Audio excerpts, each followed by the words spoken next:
Hello guys, आप सभी का हमारे चैनल ट्रिकी मैकेनिकल एग्जाम में बहुत बहुत स्वागत है। दोस्तों, जैसा कि आप लोगों से मैंने कहा था कि हम जो है इसका पार्ट 2 लाएंगे, जिसपे हम हिंदी के बारे में चर्चा करेंगे, क्योंकि उस वीडियो में हमने हिंदी का तो पूरा बता ही दिया था। आज इंग्लिश को बताएंगे, है ना। तो जितने भी बीएड कैंडिडेट जो अपेयरिंग वाले हैं या फिर कोई भी जो तैयारी कर रहे हैं 2022-24 का, तो उसका जो है मैं पेपर 2019 का एनालिसिस कर रहा हूं।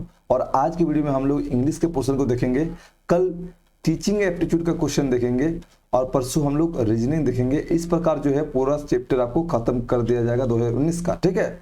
हो सके अगर कमेंट कीजिएगा तो 2018 का भी हम करवाने का प्रयास करेंगे। और उसके बाद जो है एक सेशन ला देंगे टीचिंग एप्टीट्यूड का रेगुलर वीडियो, क्योंकि ये थोड़ा 40 नंबर का है, इसलिए ये बहुत ज़्यादा इंपॉर्टेंट है ना।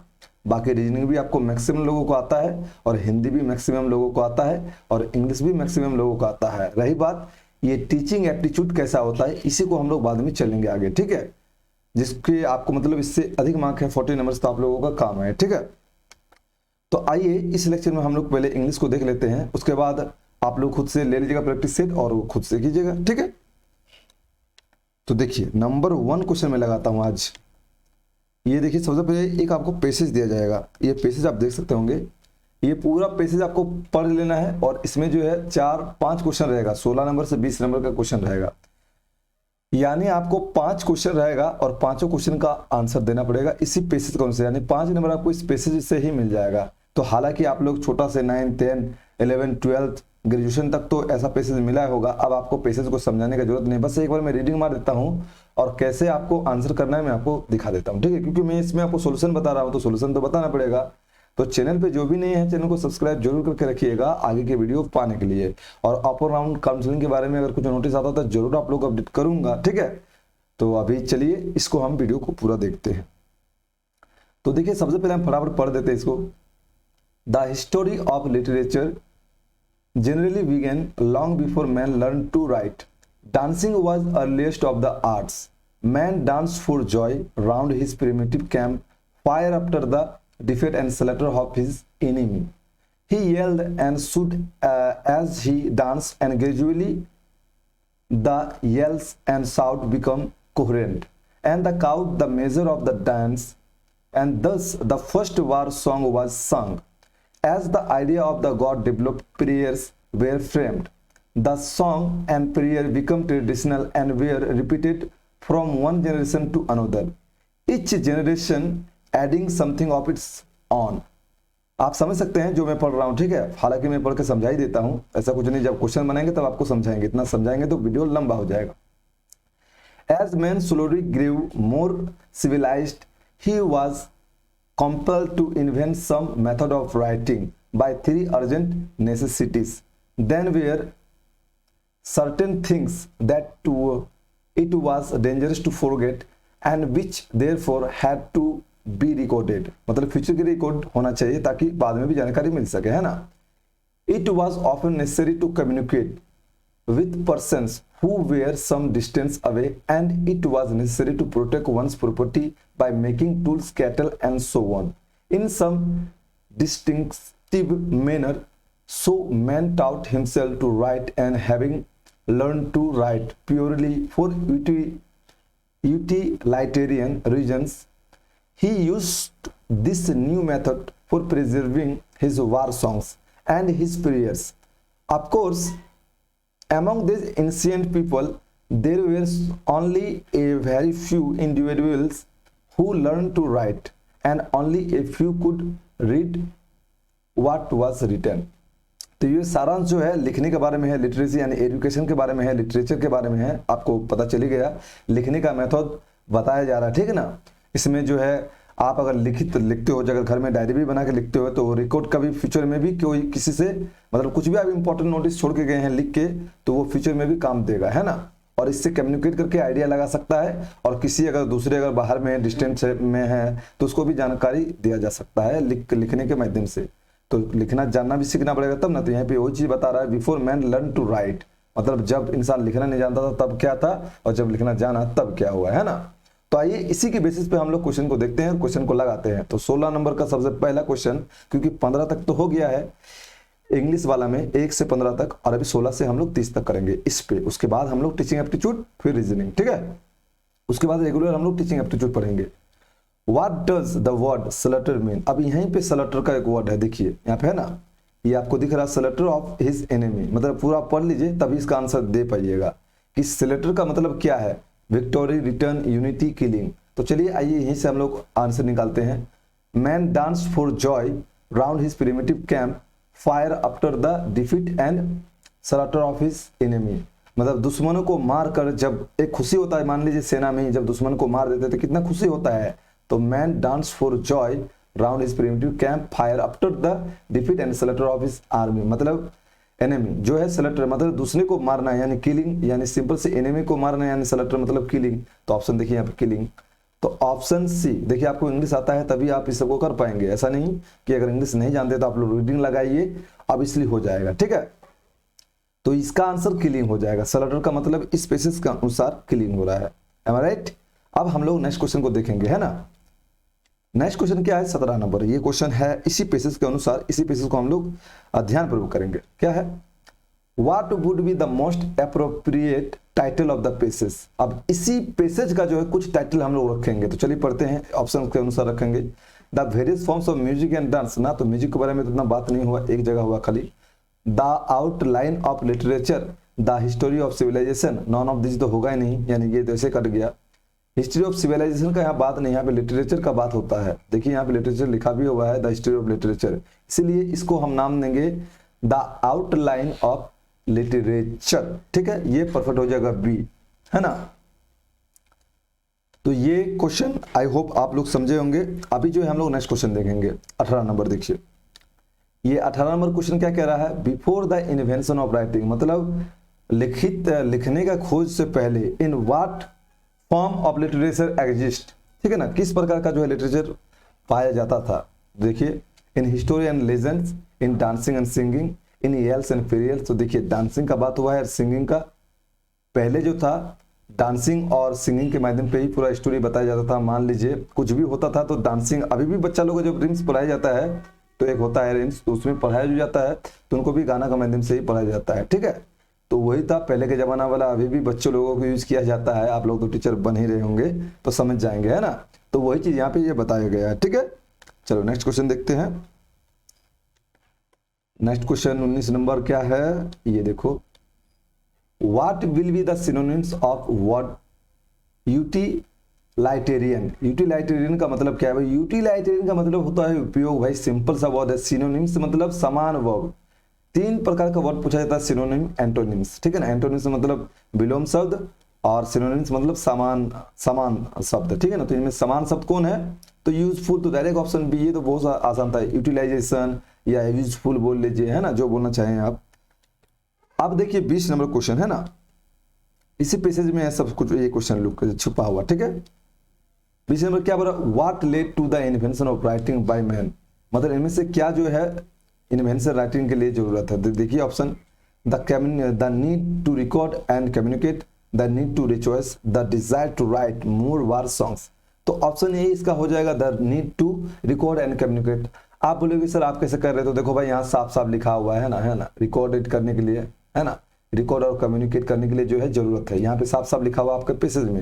अगर आप पेसेज को ध्यान से पढ़ेंगे तो आपका आंसर यूं टप टप करके आएगा। इसी प्रकार एक पेसेज पूछा जाएगा जिससे 5 नंबर रहेगा क्वेश्चन, जो कि आपको सॉल्व करना पड़ेगा, है ना। तो चलो इससे आपको इंग्लिश में बहुत सारे आइडिया लग रहा है। बहुत जो नए हैं, ओल्ड स्टूडेंट तो कोई दिक्कत नहीं है, वो लोग तो जानते हैं। अभी 21 नंबर देखिए, हम लोग का पेसेज पोर्शन खत्म हो गया। अब देखिए 21 नंबर क्या बोल रहा है? Fill in the blanks with the correct article. यहाँ पे आर्टिकल फिलअप करना है। तो नंबर 1 क्वेश्चन में देखेंगे, yesterday I show A dash European riding on dash elephant, ठीक है। तो यहाँ पे एक यहाँ पे भरना है और एक यहाँ 2 भरना है। तो दा लगा के देखते हैं, दा तो नहीं लग रहा है। तो देखिए तीनों में ए है तो ए तो लगेगा, क्योंकि यू का बात हो रहा है। यू हम लोग ऐसे पढ़ते हैं, यहाँ पे कॉन्सोनेंट आ रहा है, वॉवेल्स नहीं आ रहा है ना, इसीलिए यहाँ पे ए लगेगा। अगर यहाँ पे वॉवेल्स आता, सॉरी वॉवेल्स बोल रहे हैं, हाँ वॉवेल्स का रीडिंग आता, प्रोनाउंसिएशन आता, जैसे यहाँ पे एलिफेंट, ए ए ए यानी कि ए, ये आपका वॉवेल्स प्रोनाउंसिएशन आ रहा है, इसलिए एन लगेगा। तो यहाँ पे देखिए इसको हम डायरेक्ट अगर सॉल्व करना चाहें तो देखिए क्या होगा। यहाँ पे ए लगा दे और यहाँ पे एन लगा दे, तो देखिए कितना मस्त हो जाएगा सेंटर। कैसे? Yesterday I so A European riding on an elephant, तो ये ऑप्शन सी इसका सही हो जाएगा। राइट, चलो नेक्स्ट क्वेश्चन देखते हैं। नेक्स्ट क्वेश्चन क्या बोल रहा है? Fill in the blanks. Fill in the blanks है विद करेक्ट प्रीपोजिशन। प्रीपोजिशन से फिल इन द ब्लैंक्स को आपको फिलअप करना है। तो ऑप्शन देखिए, ए प्रिजनर मतलब जो कैदी होता है, वाज एक्यूज्ड ऑफ मर्डर, ये तो ऐसे नॉर्मली पढ़ा वाला है, एक्यूज्ड ऑफ मर्डर है ना, तो ऑप्शन बी हो जाएगा इसका। एक्यूज्ड ऑफ हो जाएगा, एक्यूज्ड ऑफ मर्डर है ना, ये बहुत जगह पढ़े होंगे, ऐसा कोई दिक्कत नहीं है, बहुत आसान था। और नेक्स्ट क्वेश्चन जो है दिखा देता हूं मैं, ये 23-24 क्वेश्चन लगा रखे मैं। देखिए क्या है, एक सिनोनिम्स है, एक एंटोनिम्स है। तो the antonym of innocent, innocent मतलब निर्दोष होता है ना, तो जो निर्दोष है उसका दोषी, गिल्टी, तो ऑप्शन डी इसका डायरेक्ट हो गया। क्योंकि हम बोले आपको एक सिनोनिम्स पूछता है आपसे, सिनोनिम्स पूछता है ना, और एक एंटोनिम्स पूछता है, एंटोनिम्स, ये दो पूछता है। इसका मतलब हुआ, इसका मतलब समान हो गया, समान शब्द, और इसका मतलब हो गया विलोम है ना, इसका मतलब विलोम शब्द हो गया। ठीक है, ये दोनों का मतलब विलोम, इसका मतलब एंटोनिम्स का विलोम, इसका समान। अभी देखिए the synonyms of significant. Significant मतलब आप सिग्निफिकेंट क्यों है? क्योंकि आप इंपॉर्टेंट है, तो इंपॉर्टेंट का ही होता है सिग्निफिकेंट। सेम वर्ड, जब आप कोई बुक में पढ़ोगे सिमिलर और एंटोनिमी, ये क्वेश्चन रेगुलर किसी भी एग्जाम में पूछा जाता है। ठीक है ना, तो ये जो क्वेश्चन था ये दिखाने का माध्यम था। बाकी टीचिंग एप्टीट्यूड जो है आप लोगों के लिए इंपॉर्टेंट है, रीजनिंग भी आप लोग कर लेंगे, हिंदी इंग्लिश भी कर लेंगे, लेकिन सबसे इंपॉर्टेंट है टीचिंग एप्टीट्यूड, तो वो वीडियो को पूरा जरूर देखिएगा। चलिए अब नेक्स्ट क्वेश्चन लगा देते हैं ना, 25 नंबर है, क्या है? Rearrange the parts of the sentences in the correct order. और जो वीडियो हिंदी वाला नहीं देखे हैं, डिस्क्रिप्शन में वीडियो दिया हुआ है, देख लीजिएगा है ना। यहाँ पे देखिए, इसको रीअरेंज करना है, जितने भी सेंटेंस है रीअरेंज करना है, मैंने पूरा एक लंबा सेंटेंस बनाना है। ठीक है, जितना बड़ा सेंटेंस हो सकता है पॉसिबल। तो the changing of social system is a also इन, तो देखो दो ए के बाद दो कभी अल्सो नहीं लगेगा, और मतलब नहीं लगा, इन भी नहीं लग सकता है। ठीक है ना, ऐसे सेंटेंस में, लेकिन इसको हम लिखना क्या चाहिए डायरेक्ट, अगर यूनिवर्सल फैक्टर लिखते हैं तो सही हो जा रहा है। देखिए the changing of social system is a universal factor which, उसके बाद बढ़ेंगे, लेकिन देख लीजिए ऑप्शन क्या है, पहले आर आना चाहिए, तो आर देखिए सबसे पहले एक ही में है। ठीक है ना, अब इसको मिला देते हैं इसी के अनुसार। The changing social system is an universal factor which, आप पी लगाएंगे, also bring change in the status of its member, यानी कि उसके बाद आ जाएगा आपका आर, फिर पी, फिर क्यू। अब अगर आप पढ़ेंगे पूरा सेंटेंस को तो मजा आ जाएगा। The changing social system is A R universal factor which is P in also brings change Q in the state of its member, तो ये इसका सही सीक्वेंस हो जाएगा, ऑप्शन ए इसका राइट आंसर है ना। इस प्रकार आपका सीक्वेंसिंग भी क्वेश्चन पूछा जाएगा, क्योंकि सिलेबस में सीक्वेंसिंग से तो क्वेश्चन है ना। अब 26 और 27 नंबर क्वेश्चन हम लोग देखेंगे, प्यार से सॉल्व करेंगे है ना। Find out which of part of sentences has an error, if there is no error your answer is D. अगर कोई एरर नहीं है तो डी मार दीजिए, अगर कोई एरर है तो एबीसी चूज कीजिए। देखिए 26 number, a good friend of a, उसके बाद B number, me has been in the London for 20 years. तो भाई पूरी यहाँ पे मी हूं तो होगा ही नहीं। ए गुड फ्रेंड ऑफ मी, ऐसा कोई होता क्या? ए गुड फ्रेंड ऑफ मी कभी होता है भाई? ए गुड फ्रेंड ऑफ माइन होता है भाई मेरे, है ना, प्रोनाउन है ना। क्या है? ए गुड फ्रेंड ऑफ माइन होगा, मी नहीं होगा यार, मी तो एक खुद ही नाउन जैसा आ जा रहा है, तो इसलिए ये मी ना हो के माइन होता। तो देखिए ये ऑप्शन बी में जो है गलत, ये वाला सेंटेंस गलत है, यानी कि बी। तो यहाँ पे बी वाला टिक मार देंगे है ना, बी का जो ऑप्शन आएगा टिक मार देंगे, तो गलत है बी वाला। ठीक है, उसी प्रकार देखिए the furniture purchase by me is substandard and is fit for my drawing room. अब आपको बताऊं, कुछ ऐसा चीज होता है जैसे मैंगो, एक मैंगो के लिए ये मैंगो होता है, लेकिन अगर बहुत सारे मैंगोस है तो मैंगो से लगता है। लेकिन कुछ चीज ऐसा है जिसका प्लूरल नहीं होता है ना। जैसे यहाँ पे देखिए फर्नीचर, यहाँ पे फर्नीचर, फर्नीचर का मतलब ही होता है प्लूरल, इसमें कोई एस लगा दो तो प्लूरल नहीं बनेगा। तो यहाँ पे देखो एस लगा हुआ है जो कि पूरी तरह से गलत है। फर्नीचर ऐसे ही प्लूरल है, लेकिन इसको प्लूरल लगाने की क्या जरूरत है? एस एस लगा के क्या दिखाना चाहता है? ऐसा कुछ नहीं है, कुछ ऐसा है जिसको एस या ईएस लगा के प्लूरल नहीं बनाया जा सकता है, ठीक है ना। तो इसीलिए द फर्नीचर्स परचेज बाय मी यही रॉन्ग हो जाए, यानी कि ऑप्शन ए इसका सही आंसर हो जाएगा। ये रॉन्ग है पार्ट में, ठीक है। चलो आई होप यहां तक समझे होंगे, नहीं समझे तो कमेंट कर दीजिएगा, ठीक है। 28 नंबर देख लो। Choose the alternative which best express the meaning of the idiom phrase. इस फ्रेज का मतलब फ्लाई इनटू रेज। अगर आप लोग इंग्लिश पढ़ते हो थोड़ा बहुत तो आपको पता है कि बहुत अधिक गुस्सा होना। अब देखो भाई यहाँ पे ऑप्शन में डायरेक्ट दिया हुआ है टू बिकम एक्सट्रीमली एंग्री, इसका ऑप्शन यही हो जाएगा आंसर, एंग्री। फ्लाई इनटू ए रेज आप गूगल पे सर्च करो, कहीं भी करो, तो ये बहुत अधिक गुस्सा मतलब इसका मतलब होता है मीनिंग, ठीक है। और अगर इंग्लिश में यदि आपको प्रॉब्लम हो रहा तो आप वर्ड मीनिंग में, तो आप जो है हिंद खोज एक डिक्शनरी ऐप होता है, हिंद खोज, है ना। हिंद खोज एक डिक्शनरी ऐप है, इसको आप डाउनलोड कर सकते हैं और जितना वर्ड मीनिंग है आप लोग यहाँ से सर्च वगैरह कर सकते हैं, आपको मिल जाएगा, ऑफलाइन है पूरी तरह, ठीक है। ये ऐप है, ठीक है ना, इसको आपको प्ले स्टोर में मिल जाएगा, ठीक है। अब नेक्स्ट क्वेश्चन हम लोग लगाते हैं और देखते हैं कि नेक्स्ट क्वेश्चन है क्या एक्चुअली। 29 नंबर और 30 नंबर बचा है, उसके बाद खत्म हो जाएगा हम लोगों का sequence. Fill in the blank with the correct preposition. फिर से प्रीपोजिशन से भरना है। Running is an excellent way to burn off excess calorie, तो ये ऑप्शन इसका ये हो जाएगा, बाय भी नहीं होगा, इनटू भी नहीं होगा, फोर भी नहीं, मतलब दौड़ने से आपका जो जितना शरीर में मोटापा कैलोरीज है वो घट जाता है ना। तो वही बोल रहा है running is an excellent way to burn, मतलब खत्म करने का, बर्न ऑफ एक्सेस कैलोरी। अगर आप एक्सेस कैलोरी है आपके शरीर में ज्यादा एनर्जी तो आप लॉस कर सकते हैं दौड़कर, यही बताने जा रहा। बहुत आसान था ये सेंटेंस, कोई दिक्कत नहीं है। 30 नंबर और लास्ट क्वेश्चन होगा, क्या है? Pick out the phrasal verb which means take care of. Take care of, take care of का मतलब होता है लुक आफ्टर। ऑप्शन बी इसका राइट आंसर है। टेक केयर ऑफ का मतलब होता है लुक आफ्टर। अब आप लोग कोई ग्रामर ले लीजिए हिंदी इंग्लिश का, तो हिंदी इंग्लिश आप लोग का आराम से हो जाएगा। क्वेश्चन देख लीजिए किस किस तरह से क्वेश्चन पूछा जा रहा है, इसी वे में आप लोग क्वेश्चन सॉल्व कीजिए, है ना। एक प्रैक्टिस ले लीजिए हिंदी इंग्लिश का और बस अपना सॉल्व कीजिए।